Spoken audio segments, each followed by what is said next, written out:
तो इस संसार में हम आप न होते, इस संसार न होता। माता शब्द ही, माता इस संसार की निर्माता है।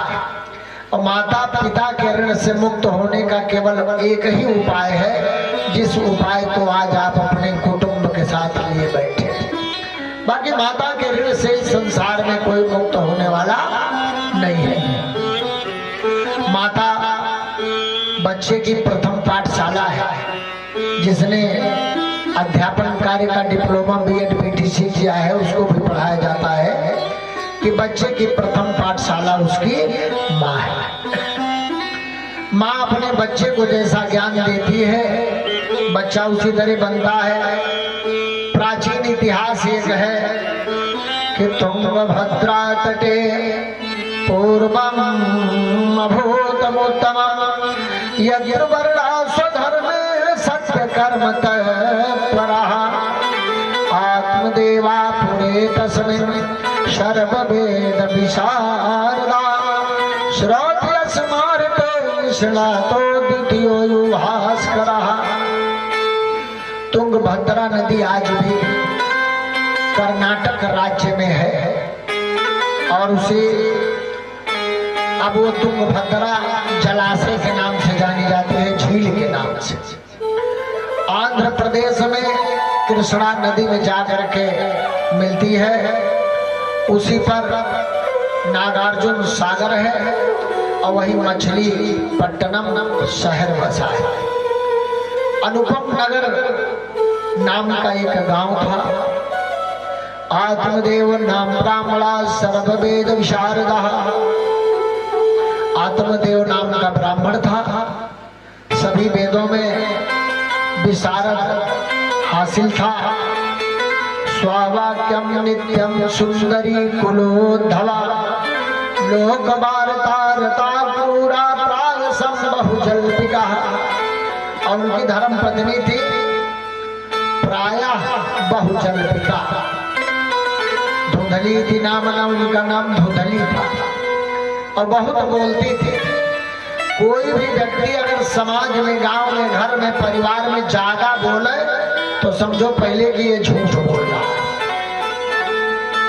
पहली पहचान। और जिससे पावे उसी से झगड़ा कर ले, लड़ जाए तो समझ लीजिए आप कि ये अगल बगल में किसी से सम्मान पाने के योग्य नहीं है।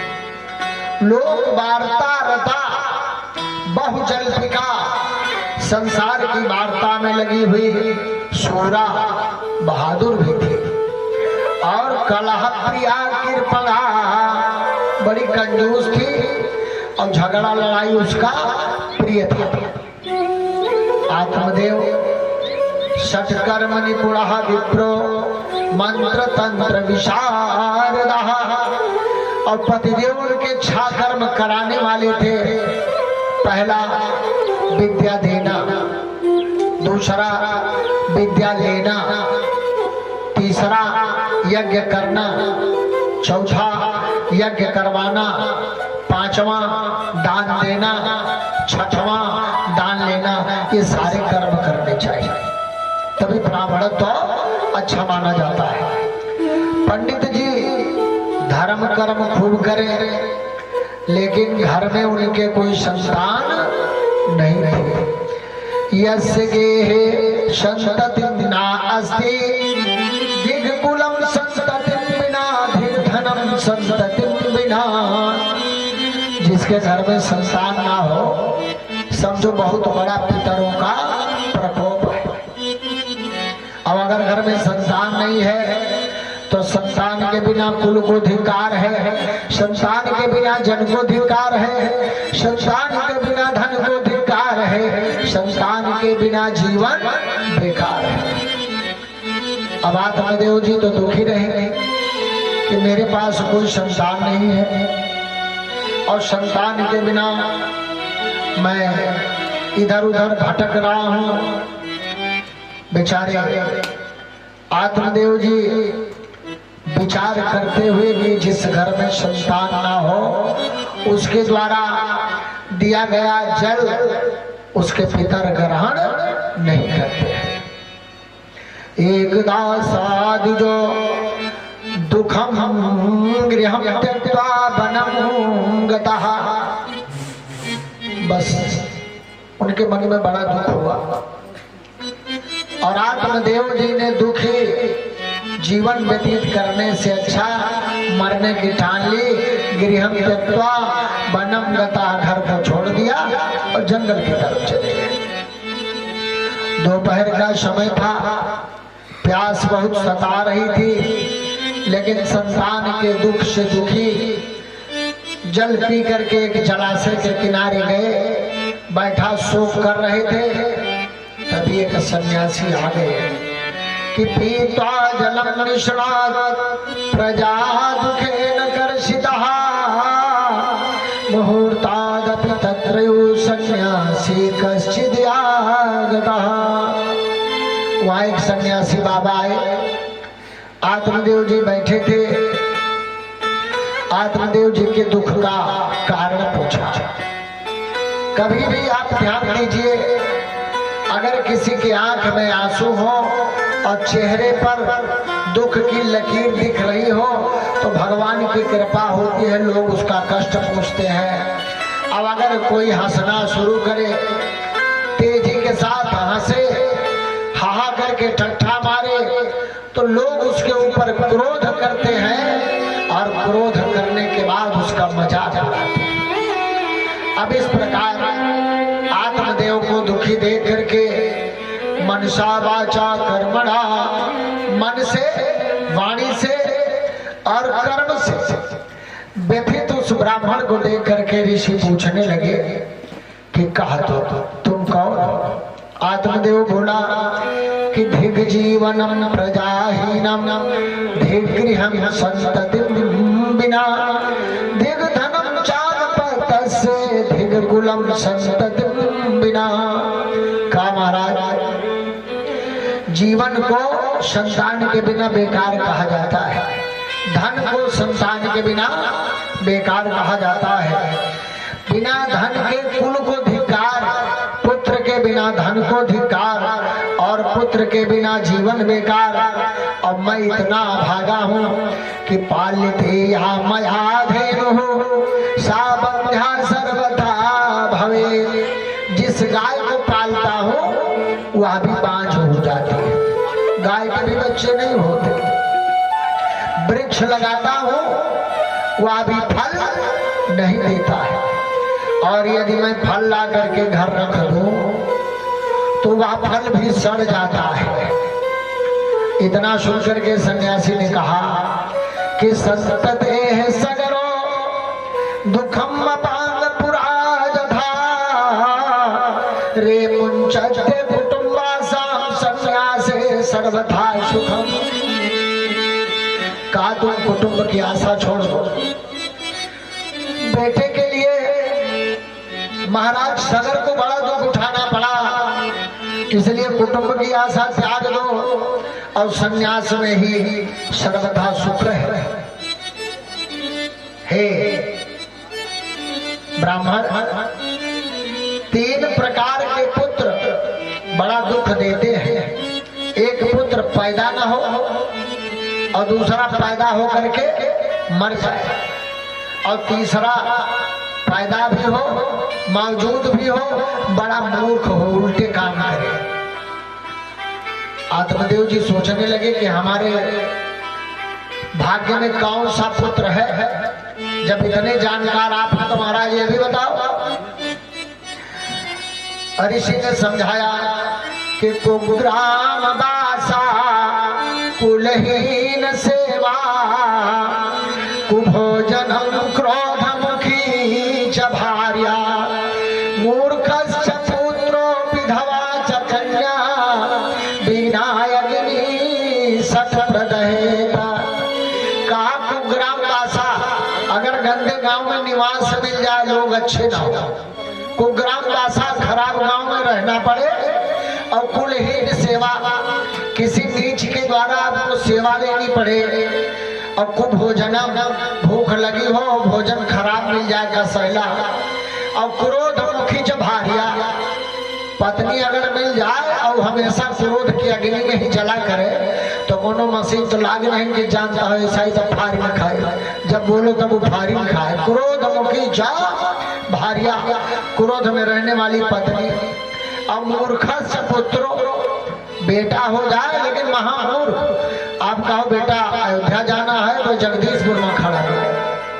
मूर्खस्य पुत्रो, और विधवा नारी भगवान न करे कि पुत्री अपने माँ बाप के सामने विधवा हो जाए। सच अग्निना प्रदहे, हे ब्राह्मण ये बिना अग्नि के ही जलाते रहते हैं, इसलिए तुम पुत्र की इच्छा मत करो। ब्राह्मण देवता ने कहा कि महाराज और कुछ बताओ। सन्यासी ने कहा सप्त जन्मावधि तव पुत्रो नहीं ऊंचा नहीं हो। ब्राह्मण तुम्हारे मस्तक की रेखा देख करके मैंने जान लिया कि 7 जन्म तक तुम्हें कोई संतान नहीं होगी। आत्मदेव अब तो समझ गए कि ये जानकार ऋषि मुझे मिले हैं। कहा महाराज अगर 7 जन्म का संतान नहीं मिलेगी तो संतान मिलने का उपाय बताओ, और नहीं यही सर पटक पटक के मर जाऊंगा और ब्रह्म हत्या का दोष आपको लगाऊंगा। ऋषि भी सोचने लगे कि हम अच्छा फंसले, आए इनको ज्ञान देने और इनके ज्ञान चक्षु खुले नहीं, हम इनके ज्ञान चक्षु में खुद ही फंसले। ऋषि ने कहा मरो, मैं तुम्हें एक फल देता हूँ, इस फल को लेके जाओ अपनी धर्म पत्नी को देना, और जब इस फल को खाएंगे तो उससे सुंदर एक संतान होगी। धर्म कर्म का पालन करेंगी, उचित समय पर शयन भोजन करेंगी, किसी की निंदा नहीं करेंगी। अब महात्मा तो जानते थे कि इनको गुण इनकी पत्नी के छोटे नहीं, गुण है ये नहीं। इस फल को ले जाओ तो कहा ठीक है। आत्मदेव जी प्रसन्न मन से उस फल को लेकर के अपने घर पहुंचे, लेकिन एक कहावत है कि उकताए काम नसाए धीरज काम बनाए, अर्थात अनुकूलस्य संकल्पः प्रतिकूलस्य वर्जनम। जो अपने लिए अच्छा हो उसका संकल्प लो, और जो अपने लिए अच्छा ना हो उसको छोड़ दो। लेकिन आत्मदेव जी कहे जब आप ये जान गए कि 7 जन्म तक मेरे कोई संतान नहीं होगी तो यह भी जानो कि संतान चाहिए। जबरन संतान ले लिया, फल लिया, और फल लेकर के अपने दरवाजे पर पहुंचे तो अगर कोई खुशी की चीज पति ले ले पत्नी के लिए तो बड़े दूर से चिल्लाता है। चिल्ला रहे हैं अजी सुनती हो, अजी सुनती हो। धोंधली एकदम तोतला करती निकली, क्या बात है? अरे तुम्हारे लिए बड़ा सुंदर फल लाया हूँ। ऐसा चिल्ला रहा जैसे नवलखा हार लेकर के चले आए हो। फल लाया हूँ, फल लाया हूँ, बड़ा फल ढोते ही रहते हो। कहीं चढ़ा पढ़ा पा गए क्या? लौट आए तुम तो मरने के लिए गए थे। लगी चिल्लाने, गला फाड़ फाड़ के कहा देवी सुनो तो धुंधली आश्रद्धया हुतम दत्तम तपः तदम कृतम चायत। अगर एक साधारण आदमी आपके घर आ जाए और बिना श्रद्धा के चाय पानी दे दोगे तो वो जान जाएगा उसके अंदर जाएगी नहीं, और बिना श्रद्धा के धुंधली फल ले ली हाथ में। का बताओ इस फल का क्या मतलब है? स्वामी जी ने कहा एक ऋषि ने इस फल को दिया है, इसे तुम खाओगे, नियम संयम का पालन करोगी, हमारे घर में हंसता खेलता एक सुंदर सा मुन्ना मुन्ना बालक होगा, उससे हमारी पीढ़ियां चल जाएंगी, जन्म जन्मांतर का हमारा जो दुख है वो छूट जाएगा। अब लगी लिपड़ी चुपड़ी करने। स्त्रियां जब गलती करती हैं तो पति को बहुत बटर पॉलिश करते हैं, मक्खनबाजी करते हैं। अब अगर पति गलती कर गया तो फिर इतना बिगड़त है। विवाह के समय में कहा जाता है कि वेद पुराण सब यही बखाने, नारी पति ही परमेश्वर माने। वेद और पुराण ये कहता है कि स्त्री अपने पति को परमेश्वर माने, लेकिन जब विवाह होता है ना भैया तो सप्तपदी के समय पत्नी कही जाती है। पत्नी का अर्थ होता है यस्मात् पतनात् मार्गात् त्रायते सा पत्नी उच्यते। जो अपने पति को पतन के मार्ग से बचाए वही पत्नी कही जाती है।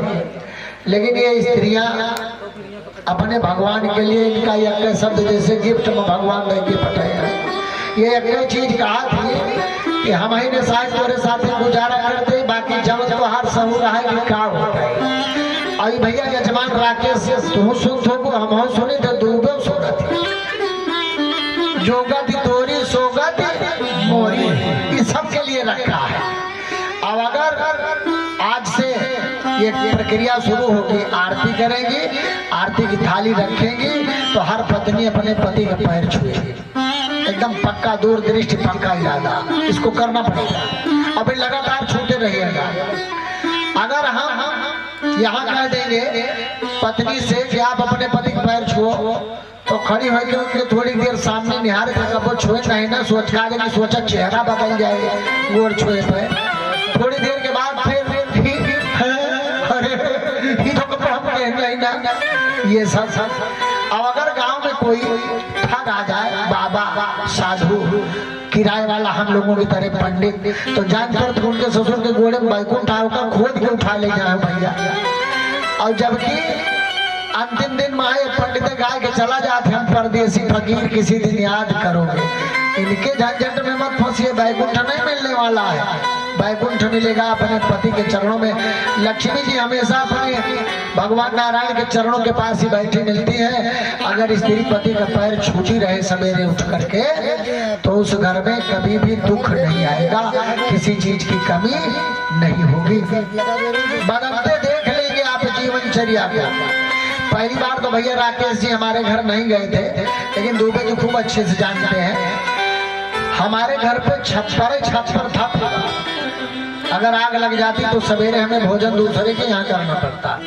लेकिन वाह भगवान की कृपा और धर्म पत्नी का संसर्ग अच्छी तरह से, शायद एक रिटायरमेंट वाला व्यक्ति वहां तक पहुंचा होगा जहां तक भगवान ने हमको पहुंचा दिया। ये केवल भगवान की कृपा है। आस्था विश्वास ना छोड़ो तो बिल्कुल जीवन बदल जाएगा। लेकिन हम केवल नारे लगाते हैं हम बदलेंगे, जो बदलेंगे 1 इंच बदलते ही नहीं। बदल के दिखाए ना भैया। अब ये फल को ले लिया, आश्रद्धया हुत्तम दत्तम तपः तप्तम कृतम चाता। उस फल को लेकर के तरह तरह का कुतर्क करने लगी। चूंकि अच्छे आदमी को आप अगर मिट्टी का तेल दे देंगे तो दीपक जलाएगा, घर नहीं फूकेगा। अब गंदे आदमी को अगर घी दे देंगे तो हो सकता है घरे फूके खाने में भी उपयोग नहीं करेगा। अब वो दुष्ट थी।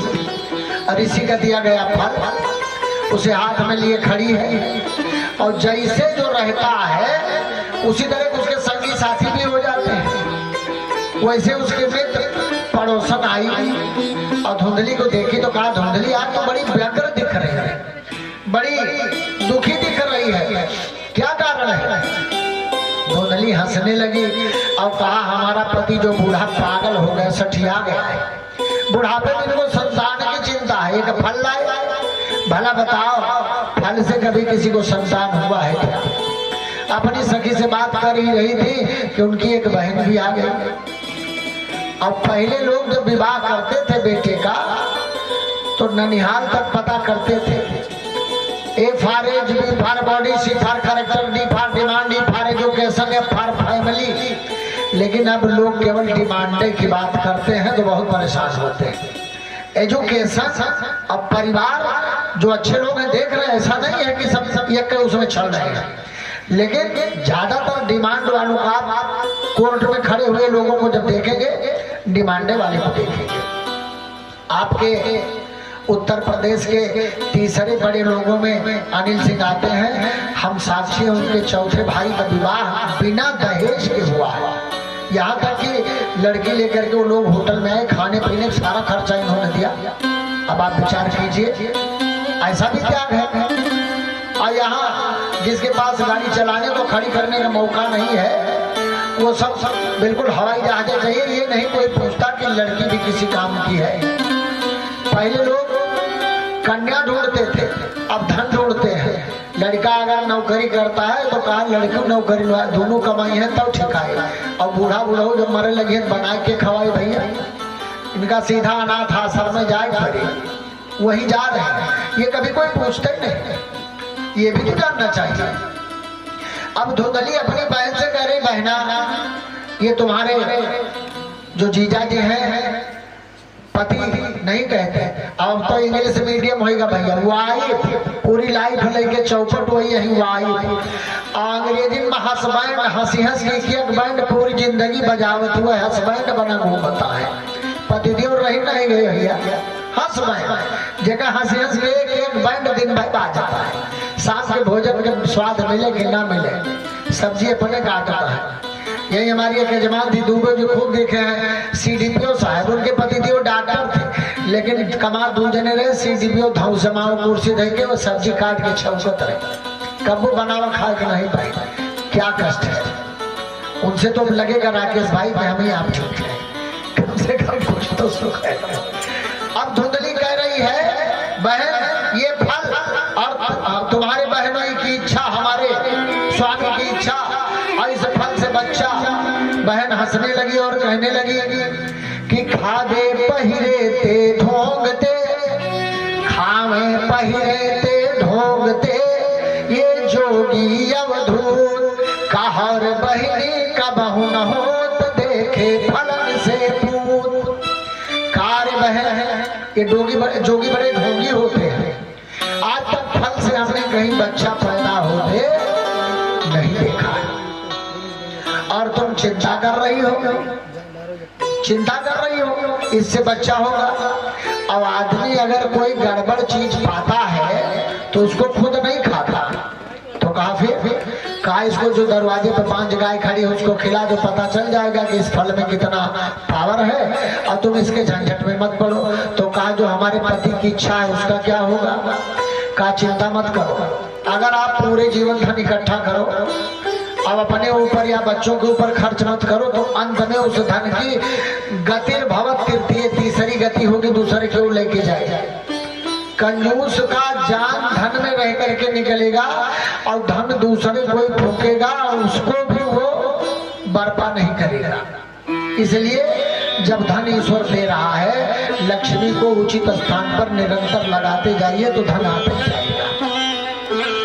अब चूंकि धुंधली बड़ी कंजूस थी, बहन की निगाह उसके धन पे थी, कहा बहन तू चिंता मत कर, मैं गर्भवती हूँ और तुम पति से बताओ कि मैंने फल को खा लिया, ढोंग करो स्वांग करो और हमेशा लेटी रहो, कुछ काम मत करो।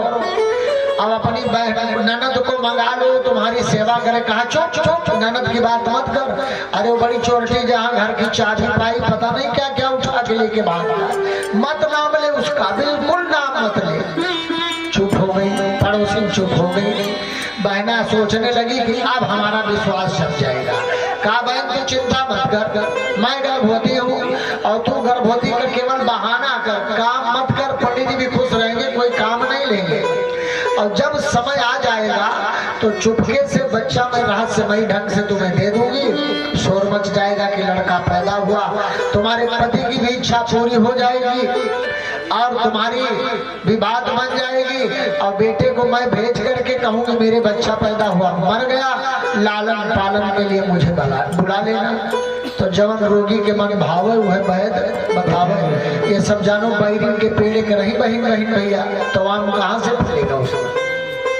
लगी चालाकी और कोई तन से दुखी, कोई मन से दुखी, कोई तन से दुखी, कोई मन से दुखी, कोई धन बिन रहे उदास, थोड़े थोड़े सब दुखी, सुखी केवल राम के दास। अब वो बेचारे तो भगवान की इच्छा में, ऐसा कहा जाता है कि माता पर पूत और पिता पर घोड़ा और नहीं तो थोड़ा थोड़ा। अब उधर वो बच्चे का गर्भ में पालन कर रही है धुंधली की बहन, हमेशा उसके मन में लालच विराजमान है कि जन्म लेते ही हमारा बच्चा धनपति बन जाएगा, बहुत हमारी बहन ने कंजूसी का धन इकट्ठा किया है, बड़ा आदमी बन जाएगा। तो गर्भ में पलने वाला बच्चा लालची पल रहा है। अगर किसी माता से कहा जाए बालकांड का पाठ करो आप, तो बच्चा राम भक्त और गुणवान पैदा होगा। और तुलसी कृत रामायण पढ़ो तब भी यही होगा। तो हमारे ख्याल से हमारे हिंदू धर्म की 12वीं तक की बच्चियां तो तुलसी कृत रामायण और रामचरित मानस में अंतर ने बताए पड़े हैं कि एक किताब है कि दोनों अलग अलग है। और इसका उदाहरण मैं अपने घर से ही बताऊंगा। हमारी पुत्र वधू बीए हुए करके आई हुई थी, जब हमको पता चला कि 2 महीने का गर्भ है तो हमने कहा कह दो रामचरित मानस पढ़े। तो हमारी धर्म पत्नी से पूछ रही हैं कि यहाँ पे तो लिखा है तुलसी कृत रामायण, रामचरित मानस कहाँ मिली मम्मी? आई हमारे पास, बताने लगी हम कहा बच्ची सूरज किधर उदय होता है। बड़ी देर तक जवाब नहीं मिला। हमने समझ लिया कि दोष इस बच्ची का नहीं, दोष मेरा है। अब तक यही जानकारी नहीं हुई जैसे बूढ़ा घंटी बजाओ पीछे पीछे वो घंटी बजाओ, काम खत्म है। थोड़ा ज्ञान की आवश्यकता। फिर हम गए विद्यालय में, इंटर कॉलेज में हिंदी के टीचर हैं, सभी बच्चों को दोहा चौपाई पढ़ाने के बाद हमने कहा रामचरित मानस से एक एक दोहा चौपाई सब लोग लिख के ले आना। एक लड़की यादव की थी, उसके घर में मंदिर भी था, लेकिन रामचरित मानस नहीं, तुलसी कीर्तन वो फंसी रही। आई कहीं गुरुजी हमारे यहाँ रामचरित मानस नहीं। ये हालात हिंदू धर्म का। और लोग कहते हैं सनातन धर्म समाप्त हो रहा है। अभी किसी मुस्लिम धर्म के बच्चे से पूछे तो 4 वर्ष का बच्चा वो टोपी लगा के नेहुरा मुठा देता तो जानी याद। हमारे हिंदू धर्म के लोग अपने देवता को ऐसे ऐसे व्यंजन फंसते हैं, जय बजरंगी जय हनुमान, जय बजरंगी जय हनुमान। लेकिन विष्णु भगवान का दिन आए तो आटा गुड़ लिए थे, मलीदा चढ़ावे चलते थे। वो बजरंगी वो हनुमान वो श्री राम कमजोर पड़ गई। ये क्या है? हमारी सोच का फर्क है। उसने जब ये तय करके बच्चे का पालन किया तो बच्चा गर्भ में लालची हुआ। पहले की सासू माताएं जब थी तो पतोहू जब गर्भवती हो तो ये कहते थे कि कौन जौन मन का खावा करो नहीं गदारा रलाहा पैदा हो, ऐसा होता था। लेकिन अगर वही माता रामचरित मानस के बाल कांड का पाठ करे तो निश्चित रूप से बच्चों को देख करके मन प्रसन्न हो जाएगा। इसका आपको प्रमाण एकदम सामने मिलेगा, बहुत बड़ा इसका असर पड़ता है। अब पूरी तरह से धुंधली की बहन गर्भ का पालन करते करते समय व्यतीत हुआ, बच्चे का जन्म हुआ। रहस्यमयी ढंग से अपने बहन के घर बच्चे को पहुंचा दिया और चारों तरफ शोर मचा दिया कि हमारा बच्चा अस्खलित हो गया, यानी गर्भ से जन्म लेते ही मर गया। धुंधली ने संदेशा भिजवा दिया आत्मदेव को कि आत्मदेव पुत्र जन्म सुनि काना, मानहु ब्रह्मानंद समाना। आत्मदेव इतने खुश हुए कि जैसे ब्रह्म लोक का आनंद उनको प्राप्त हो गया, बड़े खुश हो गए। और सर्वस दान दीन सब काहू, जेहि पावा राखा त्यहि नाहू। जौन धुंधली कंजूसी से जमा के रही वो सब दान करब शुरू की। धुंधली ने दौड़ के हाथ पकड़ा कि अब तक नहीं खर्च किया, जब कोई नहीं था तो आ गया, ये क्या कर रहे हो, पागल हो गए। धुंधली कह रही आत्मदेव को पागल और आत्मदेव बच्चा पाके गल, इतना अंतर है पागल और पाके गल में भैया। स्पेस कर दिया। और जैसे आप लोग पतोहों को पाएंगे तो गल हो जाएंगे, पाके गल। और जब तक नहीं मिली थी अच्छी तो पागल, ये नहीं ठीक वो नहीं ठीक, ऐसा होता। अब आत्मदेव जी पाके गल है और एकदम पागल है कि हमारा धन जा रहा है। अब चारों तरफ शोर मच गया। आत्मदेव जी के बच्चा पैदा हुआ, लड़का पैदा हुआ। और जैसे तीसरा महीना आया, गाय को जो फल दिया था उससे भी एक गाय के समान कान वाला और मनुष्य के आकार का दूसरा बालक पैदा हुआ। चारों तरफ शोर मच गया। आत्मदेव जी के भाग्य के विषय में क्या भाग्य है, बड़ी भाग्यवान धुंधली थी। जब इसके बच्चा पैदा हुआ तो गाय के भी लड़का हो गया। अब तो धुंधली की जय जयकार होने लगी। लोग कहा थे ना भैया कबो कबो घूरे के दिन लौट आवत है, तो धुंधली की जय जयकार होने लगी, शोर मच गया। आत्मदेव जी खुद ही विद्वान थे।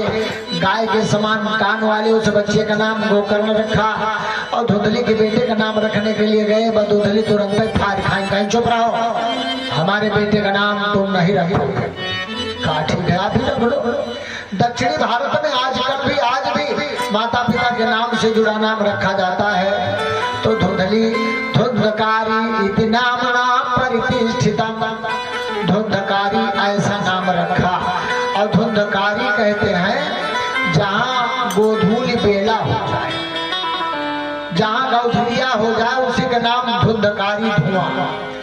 अब धुंधली पूरी तरह से धुंधकारी का पालन पोषण करने के लिए आत्मदेव जी के पास गई और कहा स्वामी मैं चाह रही हूँ कि मेरी बहन के भी बच्चा पैदा हुआ तो मर गया, वृद्धावस्था है, हमारे स्तन में दूध नहीं है, माता का दूध जब तक बच्चा पीता नहीं है उसको कल्याण के मार्ग पर नहीं पहुंचाता। इसलिए माता का दूध अवश्य मिल जाए, इसके लिए मेरी इच्छा है कि जाए और अपनी बहन को बुलवा करके ले आए, वो आकर के पुत्र का पालन पोषण करे। अब चूंकि पहली बार संतानोत्पत्ति, उन्होंने भी सोचा पत्नी की इच्छा, बस तत्काल ही उनकी बहन को बुलवा दिया कि करण वेद उपवीत ब्याह और संग संग सब भये उठा। करण वेद, कर्ण छेदन किया गया। बाल्यकाल के जितने धर्म कर्म होते हैं दोनों बालकों के हुए, लेकिन गौकर्ण पंडितो ज्ञानी धुंधकारी महाखला। गोकर्ण तो बड़ा ज्ञानी हुआ क्योंकि ऋषि के फल का प्रभाव था। और धुंधकारी महाखला, धुंधकारी महादुष्ट। और ये केवल इसीलिए दुष्ट हुआ कि माता के गर्भ में पला तो लालच, और जब धुंधली के यहाँ पालने लगी वो माँ स्वयं आ गई तो बच्चे को हमेशा दुष्टता ही सिखा रही थी। निरंतर उसके मन में विचार था कि बच्चा जैसे बड़ा हुए मालिक बन जाए, बुढ़ी बुढ़ा मार के भगा दिए, राज्य बना हुआ। जैसा ज्ञान देगी मैंने बताया, बच्चे की प्रथम पाठशाला उसकी माँ है, बच्चे की पहली पढ़ाई पहली शिक्षा उसकी माँ है। जैसा ज्ञान देगी बच्चा वैसा ही करेगा। एक माता जी थे, माता जी के जुड़वा बेटे थे, जैसे आपके भैया जी के। पिताजी बाहर रहते थे प्रदेश में। अब माता जी बच्चों को अक्सर माताएं बचपन की हिंदी कुछ अलग ही सिखाती है। तो जब उन बच्चों को लघु शंका करना हो तो माता जी कहा भैया बोलो गाना गाओ। अब 5-6 साल का हो गए तब ले यह कहा, जब सुसु करक हुए तो कहा गाना गाओ। बाप जी आए परदेश से, उनके बहन के यहाँ कुछ कार्यक्रम था, जाने के लिए तैयार हुए, मोटरसाइकिल निकाली। तब तक दोनों बच्चे थिरकने लगे, हम भी जाएंगे हम भी जाएंगे। उन्होंने कहा भैया हमारे बस का नहीं ना। माता को बुलाया, कहीं ना आप संभालो, आप बस बिगड़ गई। कहीं कि हम तो जिंदगी में संभारी था, एक दिन तुम लेके जाओ, कौन आफत है, मोटरसाइकिल पे तो जाएगा तो खोपड़ी देंगे। अब भैया जब बिगड़ी तो बैठा लिए, तैयार करके दोनों बच्चों को मोटरसाइकिल पे बिठाए और लेकर के गए। जब वहां पहुंचे तो दोनों बच्चे खा पी करके बाप के पास लेटे। रात 11 बजी तो बड़ा बच्चा उठा, कहीं बाप जी कहीं क्या है, कहीं गाना गाओ, कहीं चुप चुप चुप। अगल बगल सब सोता है, ससुर गाना गाय के बजे के नींद खुल जाए, कुछ कह सकता कहीं ठीक डांट दिन बेचारा लेट गया। थोड़ी देर में दूसरा भी उठा, कहीं बाप जी कहीं का कहीं गाना गाओ। अब दोनों उठ के कहीं बिना गाय मानव नव चाहे जवन हो जाए, कहीं नहीं भैया जब तुम्हार आदत इतनी गंदी है तो दोनों लोग खड़े हो। एक जने हमारे यही काने में यार से गाओ, एक जने यार से धीरे धीरे गाय दियो, हम सुन लिए अगल बगल के डिस्टर्ब तो न हुए। अब उनका कौन पता कि इनके अम्मा ही गाना सिखाए हैं। दोनों जने दोनों यार से गाने माँ बाप जी चिल्लाए भागे, कहीं बाप रे बाप गुण सिखाया माता ने और भोगना पड़ा बाप को। तो माता बच्चे की सबसे बड़ी गुरु होती है, माता बच्चे की सबसे बड़ी पाठशाला होती है। अब उस माता ने ऐसा अवगुण सिखाया कि कबीरा सब जग निर्धना, धनवंता नहीं कोई, धनवंता सोई जानिए, जाके राम नाम धन होए। धन वृद्धा बल वृद्धा, आयु वृद्धा तथयुचा, हे सर्वे अपि जानम्या, किंकरा शिष्य किंकरा। अगर अपने बस से संतान अलग हो जाए तो फिर क्षमता नष्ट हो जाती है। आत्मदेव का जितना धन था सब उस बालक ने समाप्त कर दिया, धनहीन कर दिया। और जब धन नहीं बचता तो इस संसार में केवल दुख ही दुख है। और सांसारिक प्राणी के लिए जिंदगी में 5 बार भगवान सूचना देते हैं। जैसे कोई मुकदमा चल रहा हो और सम्मन आवे तो हम आप उसको बार बार लौटाते हैं। तो उसको लौटाने में तब तक ही हम लौटा सकते हैं जब तक कि उसकी समय सीमा है। उसी तरह से भगवान के यहाँ से हमारी आपकी जिंदगी में 5 बार सम्मन आता है। पहली घंटी जब बजती है, सम्मन आता है तो बाल सफेद हो जाते हैं, तो हम लोग उस सम्मन को लौटा करके और बाल काला कर देते हैं। दूसरा सम्मन आएगा भगवान का, आंखें कमजोर हो जाएंगी तो उस सम्मन को भी हम वापस करके चश्मा लगा लेते हैं। तीसरा सम्मन आएगा, दांत टूट जाएंगे तो फिर दांत भी नया लगवा लेंगे, वह भी सम्मन लौटा देंगे। और चौथा सम्मन जब कटा तो कमर टेढ़ी हो गई, लाठी का सहारा ले लिए लेकिन सीधे नहीं हो सकते। तब केवल एक शब्द बचता है। ऐसे बूढ़े लोग किचकिचाए कि अगर नाती से पानी मांगे न लावा तो कहा था हृदया ना भजवानी, अब का करो, कोई मतलब थोड़ी रह गया। पहली घंटी बजेगी बाल सफेद होना, दूसरी घंटी बजेगी आंखों से कम दिखाई देना, तीसरी घंटी बजेगी दांत का टूट जाना, चौथी घंटी बजेगी कमर का टेढ़ी हो जाना, और पांचवी घंटी न बाजे भैया, सीधा घंटा बाजे मौत का।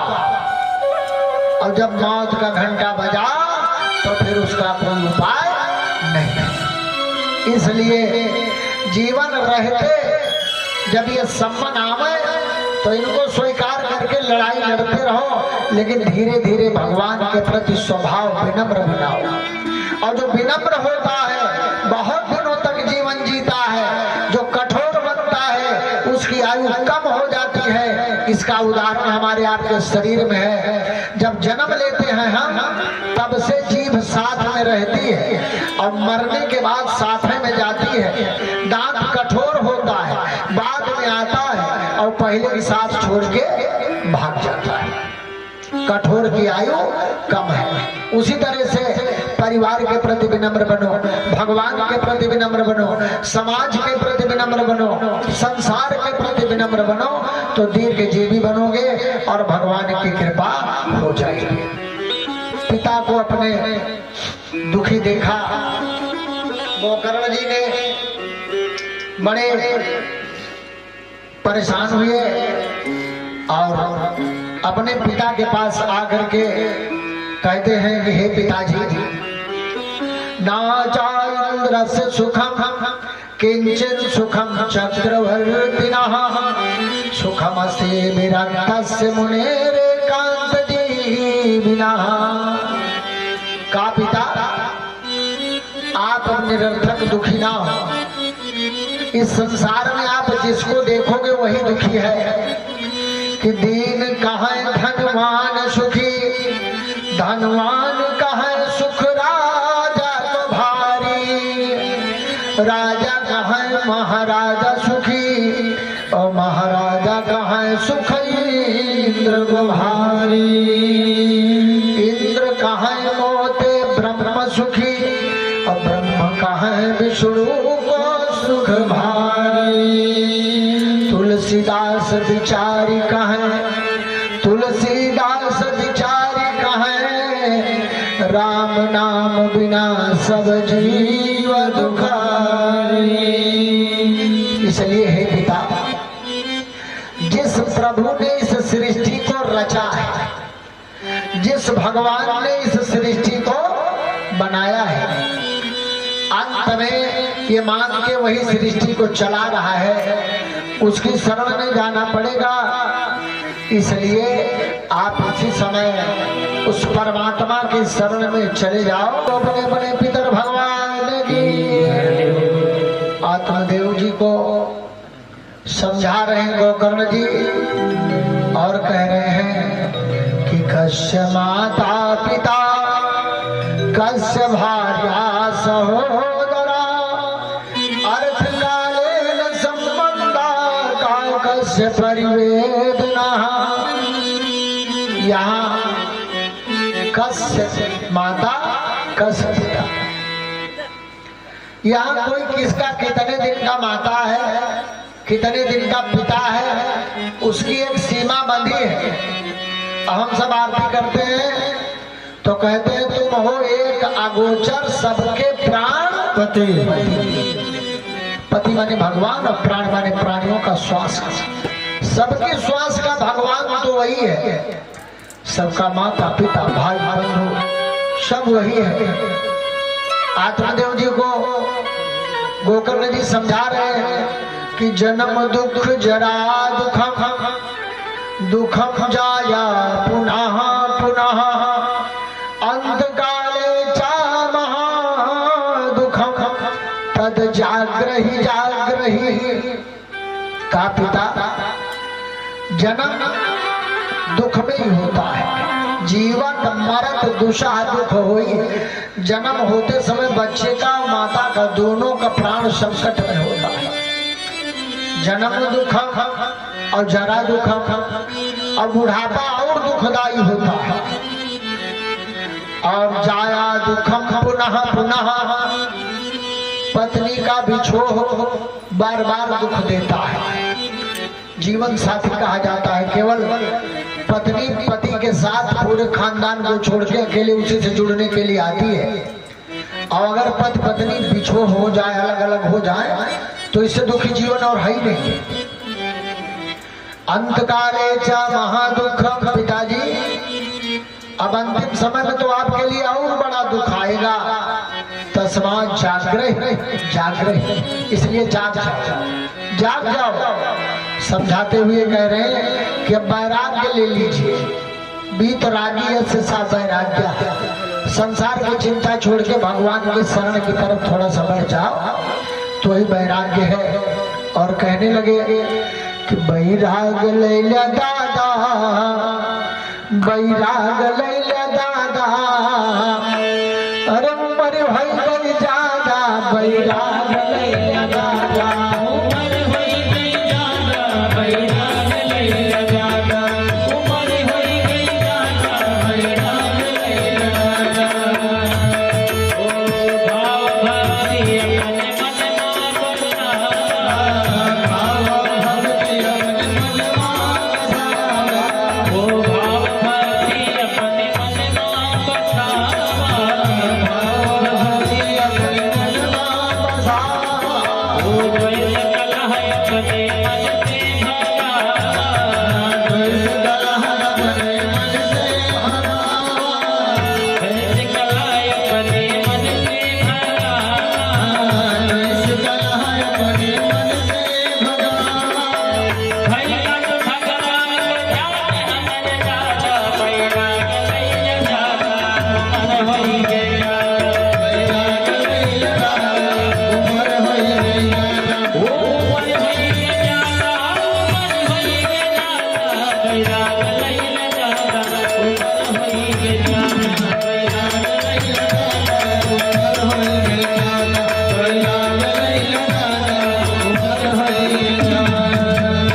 समझा रहे आत्मदेव जी को गोकर्ण जी कि बिगड़ी बात बने नायब भी बात हमारी मानो, बिगड़ी बात बने नायब भी बात हमारी मानो। नारायण है घट घट व्यापक अंतर्यामी उसको पहचानो। नारायण है घट घट व्यापक अंतर्यामी उसको पहचानो। अब अगर भक्ति का नशा हो जाए तो भंगेड़ी नशा फेल है, लेकिन भगवान की भक्ति की नशा जब आवे तो सही। 4 भंगेड़ी प्रयाग में नाव पे चढ़े और खूब भांग खा लिए और कहीं चाहे रात में चले, हम तो वही वाराणसी तक नदी गई नाव चढ़ के जा। रात भर पतवार चलाई, चारों जने बदल बदल के खूब थक गए और जब सबियर भाव डुबकी लगाने वाले आए तो देखे तो कहा तो है कि भैया जैसे प्रयाग रहा वैसे तो वाराणसी वहां हो, एकदम वैसे दिखाता है। नहाने वाले से पूछे भैया वाराणसी की कौन सा घाट है? कहीं मूर्ख वाराणसी नहीं प्रयागराज है। अरे कहीं रात में जो हम नाव चलाएं का भा, कहीं नशा महा नाव खुली नहीं न वही बंधी बात तो खाली रात में हम लगाए। तो ऐसी नशा अगर भगवान के प्रति हो जाए तो कल्याण का मार्ग अपने आप खुल जाएगा। लेकिन परमात्मा के प्रति यदि हम अपने नशा को नहीं खोलेंगे तो यह कैसे संभव हो सकता है? पूरी तरह से गोकर्ण जी ने समझाया कि पितुर परितेन जननी ताडिता भृशं क्वावेतं तिष्ठति ब्रूहि हनिस्य शिलतया चेत। अब पिता पुत्र बड़ी देर तक गहन अध्ययन किए। पिता ने पुत्र की बात को समझा। आत्मदेव जी ने कहा पिता जैसे एक क्यारी होती है और उस क्यारी में बहुत सारे पौधे इकट्ठा होते हैं, उखाड़ करके अलग लगा दिए जाते हैं, लेकिन जन्मदाता वह क्यारी ही उनकी होती है, जीवन पहले वही देती है। उसी तरह से परमात्मा रूपी क्यारी के हम सब पौधे हैं और जैसे उसको उखाड़ करके अलग लगा दिया गया उसी तरह से परमात्मा रूपी क्यारी से हम सब अलग अलग लगाए गए, उगाए गए एक अलग पौधे। प्रसन्न मन से पूरी तरह से आत्मदेव जी ने पुत्र की बात को मान लिया और मान करके वैराग्य धारण करने के विचार से भगवान का स्मरण करते हुए उस स्थान को छोड़ करके, वैराग्य का मतलब है जन सुख।